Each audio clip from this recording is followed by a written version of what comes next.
Hello everyone, let's talk about the three types of acute diseases.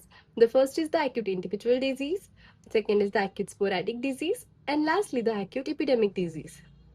Now, let's differentiate it based on the number of persons affected. So in the individual kind of disease, only one single individual at a time is affected. In the sporadic disease, group of people are affected. And in the epidemic disease, many people are affected at the same time. Now, the time duration at which the people are affected. So, in the individual type of disease, one single individual is affected here and there, and it is at a very different time. तो वो सारी diseases जो कि कोई एक person को individual level पे affect कर रही है उन्हें हम बोलते हैं acute individual diseases. For example, कोई भी इंसान अगर बाहर धूप में गया और उसके बाद उसको हेडेक स्टार्ट हुआ, या फिर बारिश में भीगने के बाद किसी को कोल्ड एंड कोराइजर स्टार्ट हुआ, तो वो सारे जो कंडीशंस रहेंगे या वो जो डिजीज रहेगी वो हम एक्यूट इंडिविजुअल डिजीज बोलेंगे. So it affects an individual at different time with different symptoms here and there. वही हम लोग बात करते हैं स्पोरेडिक डिजीजेस की. तो it affects group of people and at the same time with similar symptoms here and there. तो यहाँ पे हम लोग एग्जाम्पल ले सकते हैं कि जब भी वेदर बहुत ही अगर वेदर बहुत ही सनी और अच्छा है, क्लियर वेदर है, तो एवरीबडी इज हेल्दी मोर और लेस.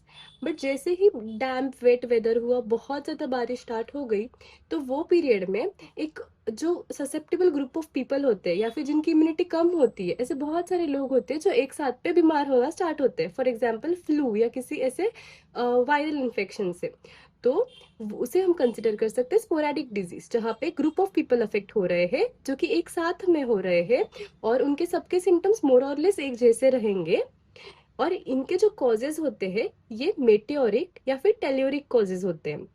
जैसे कि हमने बात की अभी इन्वायरमेंटल चेंजेस की, बारिश की, वेट डैम्प वेदर की. तो ये सारे कॉजेज इसके हो सकते हैं एंड दे हैव आइडेंटिकल ससेप्टेबिलिटीज. तो हमने जैसे कहा कि जो लोग जिनकी ससेप्टेबिलिटी बहुत ज़्यादा है इन्फेक्ट होने के लिए, या फिर अदर लैंग्वेज में हम लोग अगर बात करें तो जिनकी इम्यूनिटी बहुत कम है, वो लोग यहाँ पे बहुत जल्दी अफेक्ट होंगे. वही हम लोग बात करते हैं एपिडेमिक डिजीजेस की. तो we can take example of covid when many people were affected at the same time with very similar sufferings and in one locality. तो यहाँ पे कॉजेज जो है वो, जैसे कि हमने कोविड-19 में देखा था कि इट वाज अ पैंडेमिक, मतलब it was a global level infection, जहाँ पे कि बहुत सारे लोग एक ही टाइम पे एक ही सिमिलर कंडीशन के साथ सफ़र कर रहे थे. और इसमें कॉजेज बताए हैं कि calamities of war, flood, famine and sometimes the acute miasms. So recurring and non-recurring जो acute miasms होते हैं, they also play very important role in the causation of epidemic diseases. वही हमने इंडिविजुअल की बात की, तो उसमें हमने कॉजेस में देखा था कोई भी टाइप का एक्साइटिंग कॉज, जैसे ओवर हीटिंग है, चिलिंग है, ओवर ईटिंग है. तो और हर एक इंडिविजुअल की अपनी खुद की इंडिविजुअल ससेप्टिबिलिटी. सबके ट्रीटमेंट में हम लोग देखते हैं.